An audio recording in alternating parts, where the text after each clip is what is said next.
Pancasila jangan sampai ditafsirkan secara monolitik yang itu nanti membahayakan, karena tafsir monolitik itu akan bisa digunakan oleh pihak-pihak yang berkuasa untuk menggunakannya untuk memukul lawan, untuk merangkul kawan dan seterusnya. Maka diperlukan tafsir yang lebih akademis, yang lebih visioner sebenarnya ke depan itu.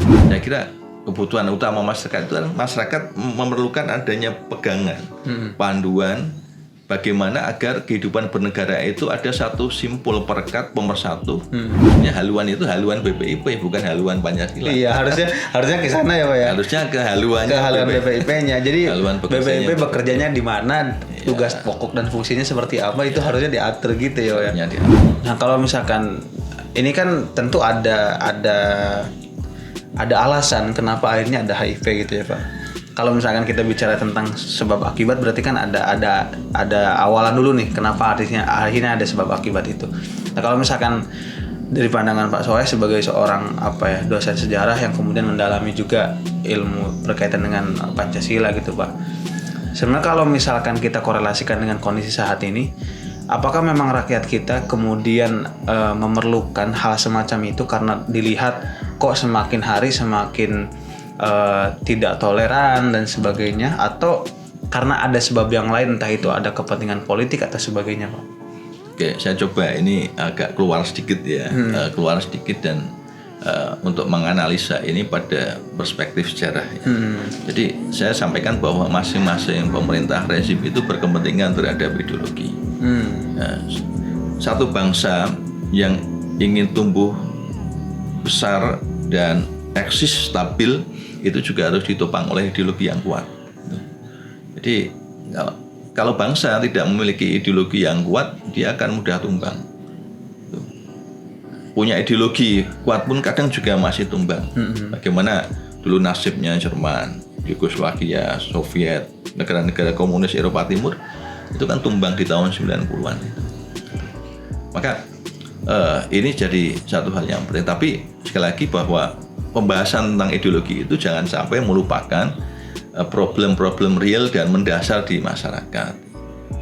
Coba sekarang kita lihat tentang problem COVID-19 ini kan masyarakat butuh penyelesaian segera itu, dan butuh eksekusi, butuh segera dihidupkan lagi semangat untuk survive-nya, ekonominya dibangkitkan, kesehatannya di backup. Sebenarnya di situ DPR perlu hadir untuk support ya. Tapi oke lah itu pemerintah DPR melihat sisi yang lain dan memandang ini perlu gitu. Maka kalau saya melihat ini jadi begini. Biasanya ya pemerintahan gitu kan, kalau sudah agak settle gitu, dia akan berkepentingan untuk melembagakan satu ideologi untuk memastikan keberlanjutan ya dari pemerintahan itu bisa terkawal ya. Terkawal dari fase demi fase dan seterusnya.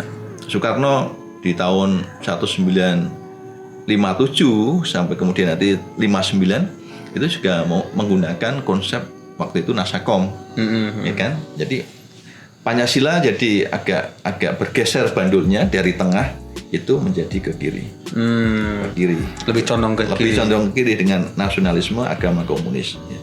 Itu adalah tafsir pribadi Soekarno, bukan pemerintah itu. Itu setelah Soekarno lebih dari 10 tahun sebagai presiden. Sehingga kemudian diangkat menjadi presiden seumur hidup dan seterusnya. Ini kan secara politik kan ke sana. Soeharto di tahun 78 itu kemudian melembagakan Pancasila, karena waktu itu di tahun 77-78 kan gejolak gerakan mahasiswa, gerakan pro demokrasi itu kan kuat, dan itu berpotensi untuk mendelegitimasi secara politik ya, pemerintahan waktu itu. Maka kemudian digunakanlah Pancasila sebagai instrumen ideologi untuk menstabilkan politik ya, dan mengeliminir atau menghilangkan potensi-potensi yang merongrong pemerintah. Nah sekarang kalau kita lihat di era sekarang kan pemerintah membaca ada potensi yang serupa dalam kadar yang berbeda. Misalnya tentang khilafah itu kan, tentang terorisme dan lain sebagainya. Tapi itu hal yang oke lah, itu penting. Tapi yang substansi adalah sebenarnya persoalan kesejahteraan dan keadilan masyarakat itu. Yang utama sebenarnya di situ jawabannya. Ya, sehingga kalau toh Pancasila kita mau repositioning kembali, semangatnya adalah semangat untuk bagaimana menghadirkan keadilan dan kesejahteraan itu. Ya, jadi bukan semata-mata untuk menstabilkan politik ya dan menjadikan keberlangsungan rezim itu bisa langgeng, bukan semacam itu sebenarnya. Berarti poinnya sebenarnya dari implementasinya aja, implementasi dari Pancasila itu sendiri yang kemudian dipertanyakan gitu ya dalam hal ini. Ya memang kita sedang menghadapi ibaratnya wabah COVID yang kemudian ini harus segera dieksekusi dan ditunjukkan dong pemerintahan itu ya berkeadilan, kemudian menjaga masyarakatnya dan kemudian hadir di tengah-tengah masyarakat. Kemudian itu menjadi yang menurut saya juga akhirnya dipertanyakan oleh masyarakat sendiri gitu di tengah pandemi kayak gini, harusnya fokusnya menyelesaikan ini gitu kan Pak. Jangan sampai melenceng pada narasi-narasi yang kemudian yaitu tadi mereduksi adanya nilai-nilai Pancasila yang sebenarnya sudah final pada saat itu. Nah kalau misalkan kita bicara tentang jangka panjang gitu Pak, ke depan sebetulnya kita itu dalam hal bernegara gitu ya Pak, sebetulnya memerlukan apa yang kemudian bisa menguatkan ideologi kita tapi tanpa menjadikan itu menjadi polemik yang begitu besar di tengah masyarakat gitu Pak. Baik, jadi kan kita sudah memiliki Pancasila ini. Ya, ada ketuhanan yang Maha Esa. Bagaimana itu bisa diinternalisasi dalam diri pribadi ya, warga negara dan hadir betul-betul di tengah masyarakat. Di ketuhanan yang Maha Esa, bahwa masyarakat itu adalah masyarakat yang didasarkan kepada religiusitas, masyarakat yang berketuhanan, dan ini mendasari kehidupan masyarakat. Berketuhanan, punya semangat toleransi, gitu kan, saling menghormati antara pemeluk agama yang satu dengan pemeluk agama yang lain, gitu kan. Dan disitulah semangat yang perlu dibangun. Ya. Jadi toleransi dalam arti yang sebenarnya ya. Jadi bukan kemudian menghilangkan perbedaan. Perbedaan adalah satu hal yang niscaya pasti ada gitu. Perbedaan dalam hal agama itu pasti. Kita memiliki 6 agama yang diakui pemerintah itu dan punya kepercayaan di luar itu juga harus kita hormati begitu. Jangan dinegasikan. Jangan dianggap tidak penting. Dan itu justru menjadi spirit untuk membangun. Jadi ruhaniyah ya, spiritualitas, religiusitas itu justru jadikan sebagai modal insani untuk membangun bangsa. Selama ini kita melihat ada hal-hal yang kemudian dibenturkan antara agama dengan negara. Antara pembangunan dengan nilai-nilai keagamaan itu kadang dibenturkan. Ini kesalahan dalam melihat unsur-unsur yang justru sebenarnya penguat Pancasila dan negara. Ini jadi itu hal yang penting. Maka sikap-sikap intoleran itu negara juga hadir untuk menyeimbangkan lagi, untuk merekatkan lagi begitu. Jadi itu yang pertama penting tentang kemanusiaan, itu bagaimana betul-betul masyarakat, rakyat, warga negara itu dimanusiakan di dalam pembangunan gitu. Maka kita harus, karena nanti kaitannya dengan keadilan gitu kan. Jadi pembangunan jangan sampai menghilangkan sisi humanisme. Humanisme itu kan masyarakat perlu didengar, ya, perlu diajak ngomong, kemudian diperhatikan kebutuhannya begitu. Tidak semata-mata pembangunan itu adalah top down-nya, tidak semata-mata seperti itu. Dan pada sisi kemanusiaan itu sesungguhnya kita hidup di pergaulan kemanusiaan universal. Kalau bahasanya Gandhi gitu, mungkin kalau di Cina dulu Sun Yat-sen begitu, dia menganut ideologi kemanusiaan universal. Maka kemanusiaan kita itu juga kemanusiaan yang universal. Artinya kita hidup dalam pergaulan antar bangsa. Maka kita juga sekarang juga harus berani membuka diri bahwa bangsa Indonesia itu adalah bagian dari komunitas internasional. Jadi humanisme kita juga sampai merentasi batas-batas teritorial antar negara. Jadi kita harus terlibat di dalam urusan-urusan kemanusiaan global, intinya begitu. Apakah kita sudah mengejawantahkan itu? Nah, ini jadi evaluasi bersama. Persatuan Indonesia. Jadi persatuan Indonesia, cinta tanah air, nasionalisme, ini kan hal-hal yang sudah melekat ya sejak lama begitu. Dan sekarang dibenturkan pada persoalan terorisme. Maka persatuan ini jangan sampai kemudian dicerai-beraikan oleh unsur-unsur yang berupaya untuk merongrong itu. Entah itu terorisme ataupun separatisme. Dan negara harus hadir secara adil, berwibawa, tegas, ya, tidak perlu ragu-ragu, tapi harus tepat dan benar. Harus tepat dan benar, dan harus berdaulat. Ya. Jadi melakukan sesuatu itu bukan karena intervensi pihak luar dalam tanda petik. Tapi betul-betul ini atas dasar ideologi mengamankan keberlangsungan berbangsa dan bernegara.